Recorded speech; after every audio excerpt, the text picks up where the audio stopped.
Hello everybody, and welcome to a very special hobby cheating video, because today we're going to talk about failure. So, failure is something we're all going to encounter in this hobby at some point or another. The reality is failure is simply part of experimentation and art, and sometimes you're going to fail. And this model right here, this girl, is something that was a failure for me, and I want to talk about why, as well as some other examples. And you know, you look at this, and I suppose you look at her and you're like, well, it seems fine. Yeah, she's fine. I literally stopped painting her in the middle, so stuff like the gold is very flat and the steel is very flat, and I couldn't bring myself to keep going because I was just so frustrated and unhappy with the model. And part of the reason for that is because of decisions that I made, and I want to talk a little about my own personal, road with this model and dealing with failure and where we go and how you recover from it and so on. So this is like the Special Sister Superior that we got at Nova. And I was so excited to get my hands on this thing. If you've followed my channel, you know that I'm a big fan of the Sisters of Battle. And I love that they're getting new plastic sculpts, and I was very excited. And we all got this one free for going to the preview seminar, which was awesome. And I got ahead of myself. And at Nova, I got excited, and I said, I'm going to open the package, and I'm going to put it together. And so, mistake number one. Not really studying it or looking at it or thinking about what I wanted to do with it. I said, I'll just paint it in the standard color scheme. So I put it together. I primed it with a rattle can, which basically, because that was my only option there, which is something I very rarely ever do beyond terrain. Rattle cans obscure detail. And one of the challenges with these sisters is that they're so small and fiddly and full of little detail, and stacked detail, that any kind of thing that's going to obscure detail is unfortunate, because her face is actually like very expressive and has wrinkles and stuff. She's meant to be a slightly older sister, and you can't see any of that because I covered it all with a rattle can. Even though I tried to be very careful and I tried to prime at a distance, still just was what it was.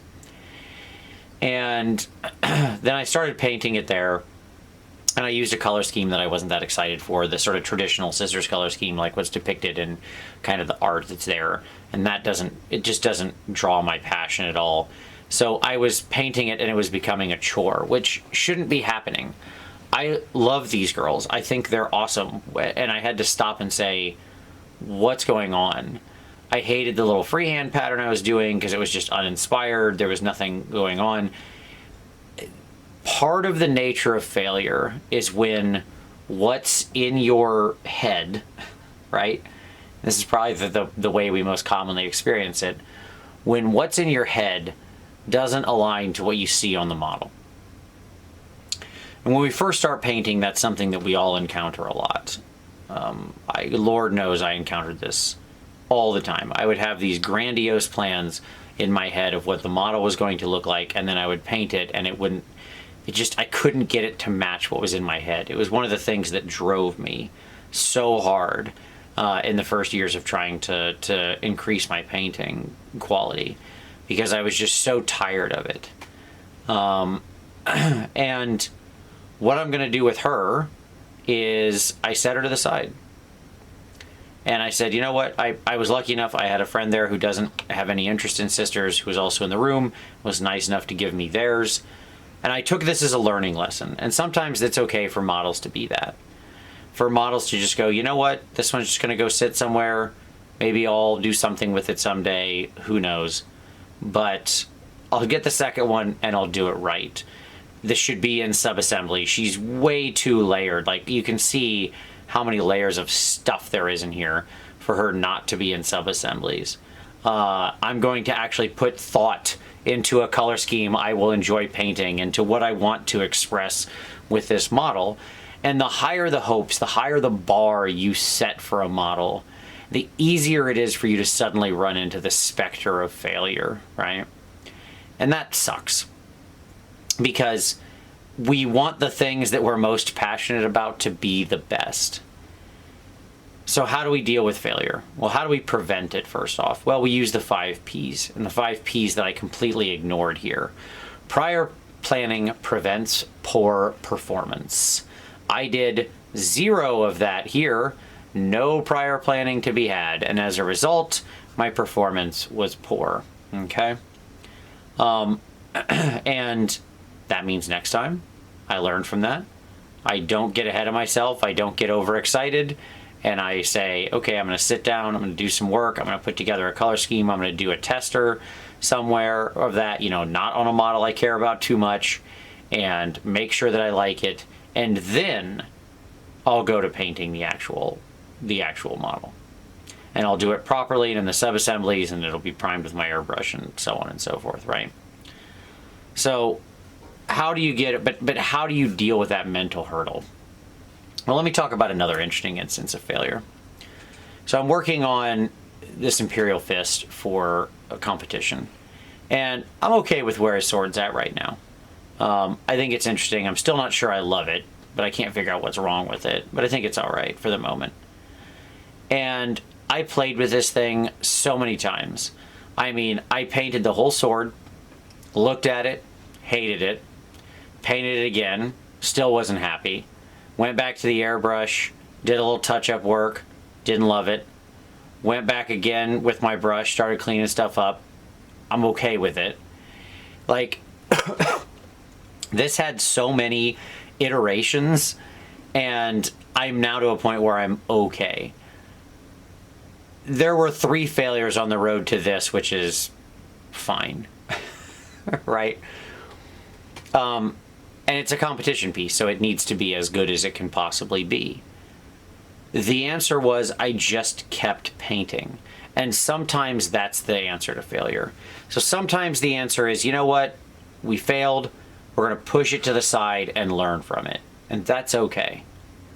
Because I can use the lesson that I got here on the next model and the next model and the next model. And that lesson from this failure is worth 1,000 times what this model's worth. Because I'm going to paint hundreds, thousands more models in my lifetime. And if I properly, implement, intake, and institute that failure into the way that I paint, if I learn from it, the dividend that this one thing is paying is massive. Like, I could just throw this thing in the trash right now and it would be fine. It would still be completely worth it because of the future value of what I'm going to get back from learning, right? Sometimes the answer with failure is, okay, it didn't work. Let's just keep painting, right? And sometimes you've just got to keep painting. Sometimes that's the answer. I think a lot of times we get hung up, especially if we put a decent amount of work into something, we think, well, I don't want to paint it again. Okay. Or you could. Alternative option, you could. You could just keep going. Because if you're not going to just put it to the side or say, you know what, that's good enough, and I'm happy to learn from that, and I failed here, but I'll use it in the future. Sometimes the answer is just keep trying. And you'll get there, right? And there's nothing wrong with that at all. So sometimes the answer to failure is, yeah, you failed once, but why do we fall down, Mr. Wayne? So we learn how to pick ourselves back up again, right? So there's plenty of ways to sort of fail and then recover from it. You can decide that I didn't actually throw it in the trash, but you can decide to put it to the side. You can decide to keep painting, or alternatively, you could just decide to go to a different project. So you're not even putting it to the side. One of the great tricks of dealing with failure is the same trick to productivity. Always have 2 projects you're working on at once. And that way, if you get frustrated, if you feel that sting of failure and you get yourself in a place where you want to stop painting, the answer is stop painting that thing. Stop painting that thing that's frustrating you, but don't give up completely. 2 projects, not 3, not 5, not 10, 2. 2 projects. There's a lot of research that 2 projects is the optimal number, that humans' productivity goes way up when we're working on 2 projects and goes back down the second we add more. And that's because a little bit of focus shifting when we get tired, when we get frustrated, when we're hammering on one thing over and over and over again is good. A little bit of the ability to go, you know what, I'm going to step away from this and I'm going to try something else is really valuable. So,